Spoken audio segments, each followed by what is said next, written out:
Sebelum kita membaca dan merenungkan firman Tuhan, marilah kita minta pertolongan kepada Tuhan, kita berdoa. Kembali kami datang ke hadapan-Mu ya Allah Bapa dalam kerjaan surga, di mana Engkau sudah menyertai kami mulai dari pagi hingga pada malam hari ini. Kami bersama jemaat-Mu di Sukabumi akan memuji dan memuliakan nama-Mu. Berkati kami, berkatilah akal dan pikiran kami sehingga firman-Mu yang kami dengarkan kami boleh lakukan dalam sepanjang kehidupan kami. Berdoa buat hamba-Mu yang akan membawakan firman-Mu, berkati, kuasai dengan kuasa Roh Kudus-Mu sehingga firman-Mu yang boleh disampaikan boleh tersampaikan dengan baik. Bapa dalam surga, terimalah doa kami ini yang kami bawa kepada-Mu. Dalam Yesus Kristus kami berdoa. Haleluya. Amin. Shalom, selamat malam Bapak, Ibu, saudara-saudara, teman-teman sekalian. Shalom, selamat malam. Ya, kali ini kita akan merenungkan bersama tentang dengan tema Gembala yang tekun mencari domba yang tersesat. Kali ini diambil dari Lukas, pasalnya yang ke-15, ayat yang pertama dan ke-7. Sebelum memulai renungannya, mari kita pertama membaca bersama-sama. Mungkin akan saya wakili ya untuk bacanya.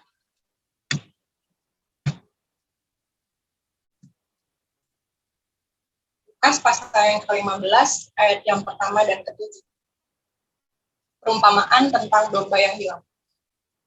Para pemungut cukai dan orang-orang berdosa biasanya datang kepada Yesus untuk mendengarkan Dia. Maka bersungut-sungutlah orang-orang Farisi dan ahli-ahli Taurat katanya. Ia menerima orang-orang berdosa dan makan bersama-sama dengan mereka. Lalu ia mengatakan perumpamaan ini kepada mereka. Siapakah di antara kamu yang mempunyai 100 ekor domba, dan jikalau ia kehilangan seekor di antaranya, tidak meninggalkan yang 99 ekor di padang gurun dan pergi mencari yang sesat itu sampai ia menemukannya? Dan kalau ia telah menemukannya, ia meletakkannya di atas bahunya dengan gembira. Dan setibanya di rumah, ia memanggil sahabat-sahabat dan tetangga-tetangganya, serta berkata kepada mereka, bersukacitalah bersama-sama dengan aku, sebab dombaku yang hilang itu telah kutemukan. Aku berkata kepadamu, demikian juga akan ada sukacita di surga, karena satu orang berdosa yang bertobat, lebih daripada sukacita karena 99 orang benar yang tidak memerlukan taubat. Nah, sebelum kita masuk ke perenungan kali ini, saya ingin mengajak Bapak, Ibu, dan teman-teman sekalian untuk melihat satu cerita. Cerita ini adalah cerita nyata di mana ada kisah seorang ibu yang mencari anaknya yang diculik. Dan ibu ini berkata bahwa selama 32 tahun saya mencarinya dan akhirnya bertemu. Lalu gimana sih ceritanya anak ini bisa diculik dan selama 32 tahun baru ditemukan? Jadi kisah ini berasal dari keluarga yang ada di Cina. Ibu ini bernama Ibu Li dan anaknya bernama Maulin. Di mana Ibu Li ini mempunyai suami juga tentunya. Ibu Li dan suaminya ini pada tahun itu, berarti itu terjadi sekitar tahun 1988. Mereka dua-duanya bekerja, Ibu Li dan suaminya, dan Maulin anaknya ini dititipkan ke penitipan anak pada saat itu. Dan pada suatu hari di bulan Oktober, tibalah saatnya suami si Ibu Li ini untuk menjemput anaknya. Pada perjalanan pulang, Maulin ini anaknya menangis karena meminta makan dan juga minum. Akhirnya suami Ibu Li ini memutuskan untuk mampir ke hotel untuk memberikan anaknya makan dan minum. Namun saat suami Ibu Li ini membuatkan minum untuk anaknya, disadarinya bahwa anaknya telah hilang. Padahal keterangan dari suami Ibu Li ini bahwa anaknya hanya ditinggalkan sebentar, gitu, dan anaknya ditemukan hilang. Lalu apa sih inti ceritanya dari kisah ini tuh? Yang pertama, 32 tahun penantian tanpa henti berusaha. Kalau misalnya Bapak, Ibu, dan teman-teman sekalian lihat ceritanya di BBC, ibu ini itu sangat berusaha keras untuk menemukan anaknya. Dia menyebarkan lebih dari 100 lembaran ke berbagai titik. Kemudian dia juga mengelilingi beberapa provinsi di Cina untuk mencari anaknya. Juga kalau misalnya kita lihat di website BBC, ibu ini juga membangun sebuah laman website untuk membantu orang-orang tua lainnya yang juga kehilangan anaknya. Dan juga selama 32 tahun penantian dan pencarian ini, Ibu Li juga diberikan dan menemukan lebih dari 300 petunjuk palsu. Mungkin Bapak dan Ibu yang sudah mempunyai anak sangat tahu ya perasaan seperti ini gitu loh. Maksudnya kayak anak hilang, kemudian rasanya pun untuk menunggu 32 tahun itu rasanya berat banget gitu. Apalagi selama ini gitu tanpa bukti yang jelas.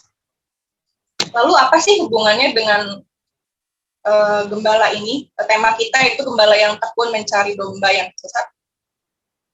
Ini berarti bahwa Allah mengerahkan seluruh upayanya untuk mencari orang-orang yang tersesat.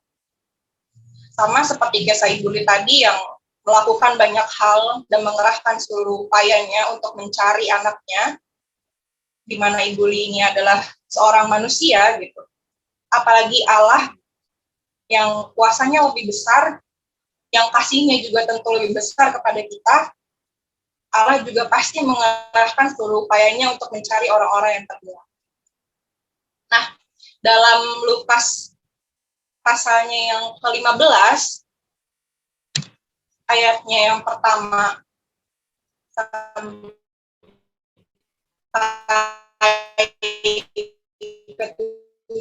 ini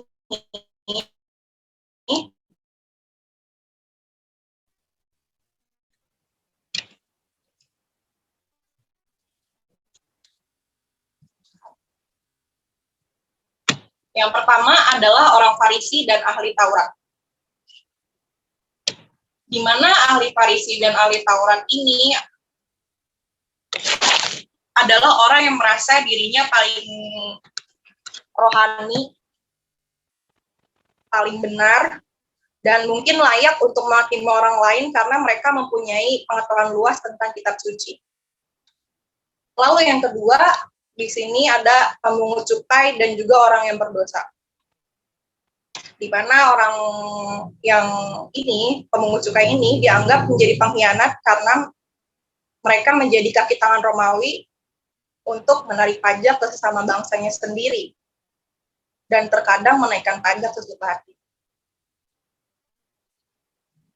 Lalu bisa kita lihat di ayat yang kedua, ada tertulis demikian, maka bersungut-sungutlah orang Farisi dan ahli Taurat katanya. Ia menerima orang-orang berdosa dan makan bersama-sama dengan mereka. Pertanyaannya adalah, kenapa sih orang-orang Farisi ini dan ahli Taurat ini sampai bersungut-sungut gitu? Karena pada saat itu Yesus mau makan bersama-sama dengan para pemungut cukai dan orang berdosa ini.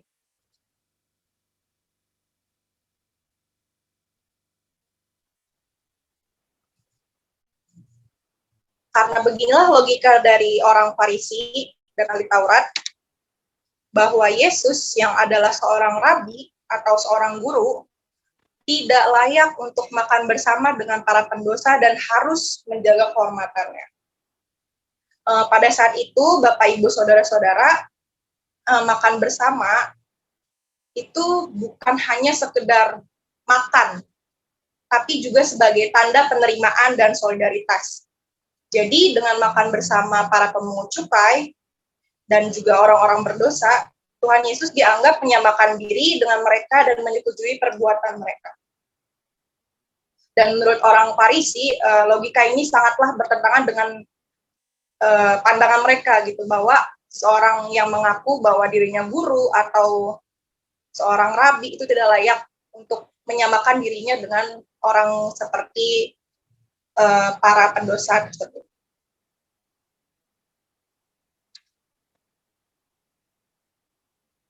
Nah, Bagaimana sih cara Tuhan Yesus itu menanggapi pandangan dari orang-orang Farisi?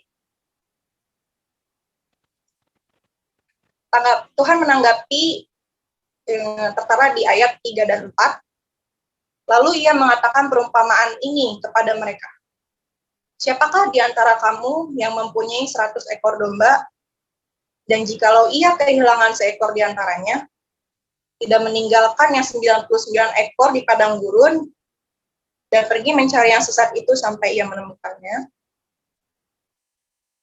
Pada saat itu, orang yang ada di tempat itu dan mendengar perkataan itu, termasuk juga orang-orang Farisi dan juga orang-orang ahli Taurat, dalam hati pasti mereka setuju bahwa tidak ada gembala sejati yang tidak akan mencari dombanya yang hilang.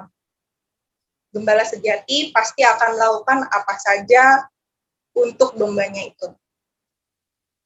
Nah, jika gembala saja begitu, apalagi Allah, yang di dalam Alkitab dikatakan sebagai Allah yang penuh dengan kasih, dan juga panjang sabar, berlimpah kasih dan setianya kepada manusia. Bukannya Allah langsung membuang, tapi Allah malah rela melakukan apa saja dan memberikan kesempatan supaya orang-orang yang seringkali dipandang rendah oleh sesamanya mau berbalik kepadanya.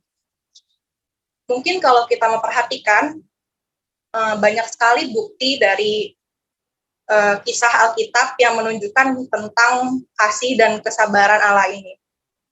Salah satunya bisa kita lihat di kisah ketika Daud terjerumus dosa perzinahan dengan Betsheba.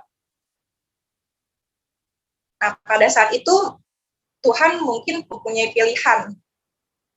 Karena Tuhan Sang Maha Pencipta, Tuhan bisa saja langsung melenyapkan Daud atau membuat Daud meninggal. Tapi pada saat itu, karena kasih Tuhan yang begitu besar, karena Tuhan adalah gembala kita yang sangat mengasihi dan juga sangat tekun mencari kita, dombanya yang mulai terhilang, Tuhan mengutus Nabi Nathan supaya Daud bertobat.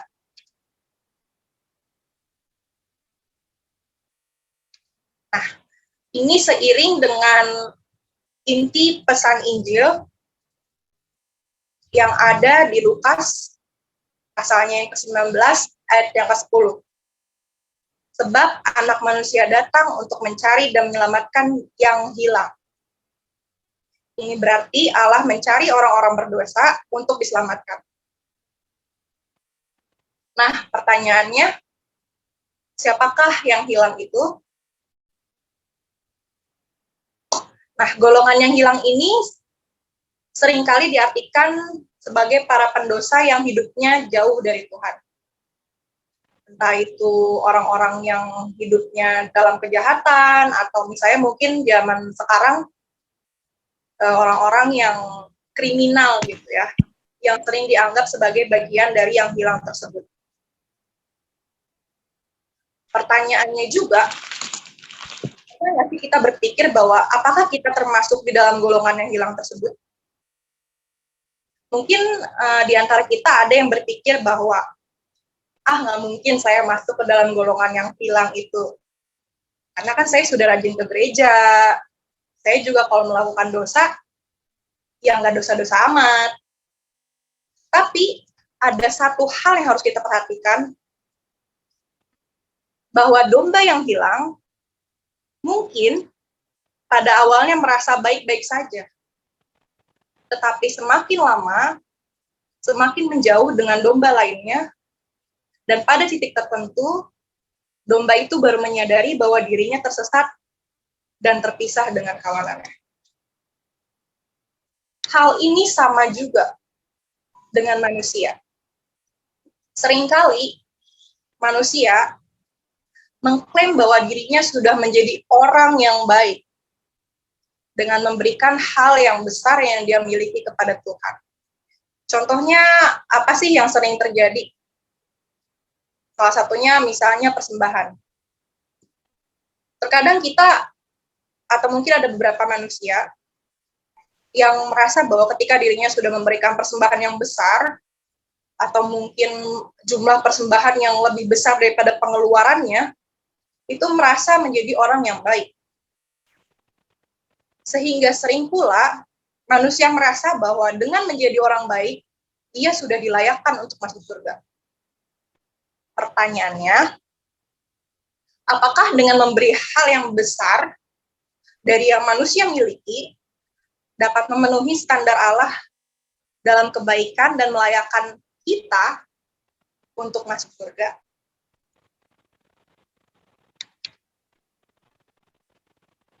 Nyatanya, kita tetap adalah pendosa. Kita semua tetap adalah pendosa karena seperti yang tadi dibilang, seperti seekor domba, ketika dia sudah merasa bahwa dirinya baik-baik saja, nyatanya dia malah makin menjauh dan tersesat dari kawanannya. Begitu juga kita. Terkadang kita manusia merasa bahwa diri kita sudah baik, diri kita bukan bagian dari yang terhilang, dan diri kita sudah layak untuk masuk surga. Tapi dalam kehidupan kita, secara sadar ataupun tidak, kita menjadi bagian yang hilang tersebut dan menjadi pendosa. Dan tentunya tidak ada standar kebaikan manusia yang mampu menyamakan standar kebaikan dari Allah itu sendiri. Tetapi ada kabar baiknya, bagi Tuhan kita semua adalah miliknya dan berharga di mata Tuhan. Ketika satu saja orang berdosa terhilang, Tuhan akan mencari dan menyelamatkannya. Karena Tuhan mengasihi kita. Seperti ditertera di ayat 7, ada sukacita surga ketika satu orang bertobat. Sukacita itu bahkan melebihi sukacita karena 99 orang benar yang tidak memerlukan pertobatan. Nah, sekarang waktunya kita bertanya pada diri kita sendiri. Di manakah posisi kita hari ini? Kita sudah tahu bahwa, dan juga sudah mendengar bahwa Tuhan adalah gembala yang tekun, yang selalu mencari dombanya, dengan menunjukkan berbagai caranya untuk menemukan kita dan menyelamatkan kita agar kita tetap berbalik kepadanya. Saatnya kita merenungkan di manakah posisi kita hari ini. Apakah karena kesulitan hidup membuat kita secara sadar memutuskan menjadi bagian dari yang hilang dengan menjauhi Tuhan? Atau apakah karena kelimpahan dalam hidup membawa kita tanpa sadar menjadi bagian yang terhilang? Mari Bapak, Ibu, Saudara-saudara, teman-teman sekalian, melalui perenungan hari ini, kita mau mengingat bahwa Tuhan itu mencari dan ingin agar kita kembali. Saya yakin bahwa kita semua yang ada di sini pernah mengalami dan pasti merasakan bagaimana cara Tuhan bekerja pada masing pribadi diri kita untuk menemukan diri kita dan agar kita bisa kembali kepadanya. Saya yakin kita masing-masing punya pengalaman tersendiri untuk itu. Sebab Tuhan adalah sang pemilik hidup kita, dan kita begitu dikasihi oleh. Sekian sharing dari saya. Mungkin ada yang mau ditambahkan dari Pak Pendeta.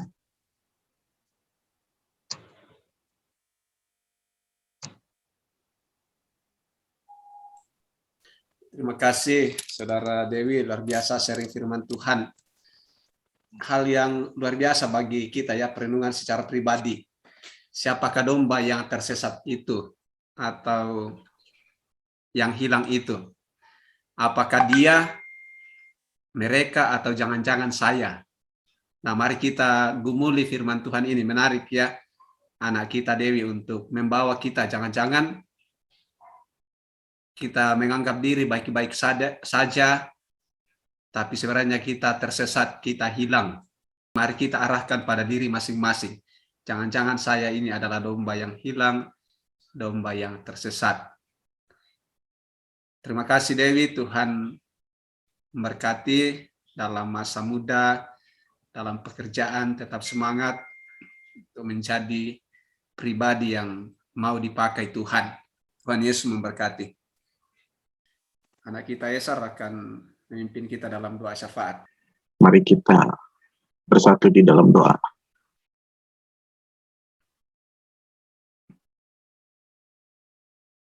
Terima kasih Tuhan atas firman-Mu yang telah kami dengarkan.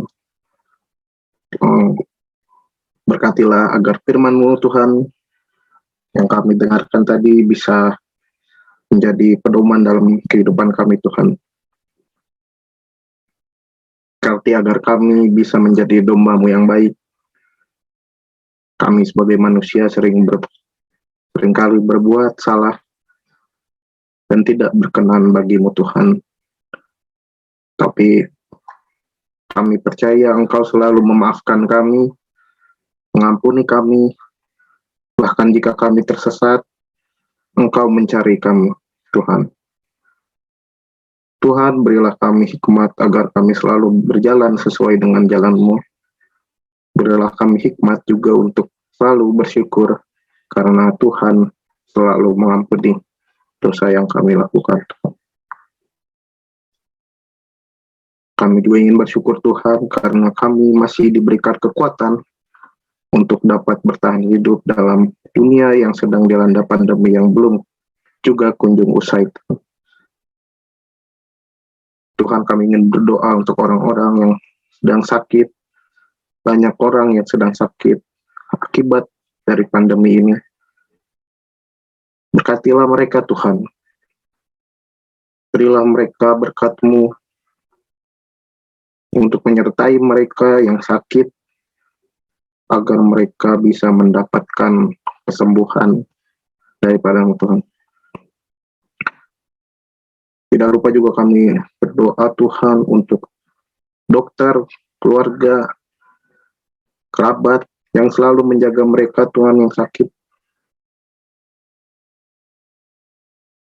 Berkatilah mereka agar mereka selalu kuat dan dapat menjadi perpanjangan tangan-Mu untuk menyalurkan berkat kesehatan dari-Mu Tuhan. Tuhan, kami ingin berdoa untuk pandemi ini yang tidak kunjung usai. Kiranya pandemi ini bisa berakhir secepatnya dan kami bisa beraktivitas dengan baik seperti dahulu Tuhan. Saat ini kami sedang menjalani PPKM yang dianjurkan oleh pemerintah. Banyak orang yang terkena dampak dari kebijakan ini, terutama para pedagang yang harus berjualan di pinggir jalan. Banyak orang yang mengalami penurunan pendapatan akibat tidak bisa berjualan, dan akhirnya ada juga yang merasa sengsara akibat tidak bisa berjualan dan pendapatan mereka berkurang Tuhan. Kami ingin berdoa untuk mereka Tuhan, berkati mereka yang perlu keluar rumah, harus bekerja di luar rumah demi menghidupi keluarganya. Selain mereka Tuhan, jauhkan mereka dari segala bahaya, agar mereka bisa bekerja dengan baik demi keluarganya. Berikanlah kami hikmat Tuhan untuk selalu bisa membantu mereka Tuhan yang membutuhkan sesuai dengan kemampuan kami Tuhan. Karena kami percaya Tuhan bahwa jika kami bekerja sama untuk melawan pandemi ini bisa selesai dengan cepat Tuhan. Tuhan, inilah doa kami Tuhan yang kami panjatkan kepadamu. Di dalam nama Tuhan Yesus kami berdoa dan mengucap syukur. Amin. Terima kasih anak kita Esar sudah doakan kita. Sekali lagi terima kasih Ruben, Dewi, Esar untuk pelayanan malam ini. Tuhan memberkati.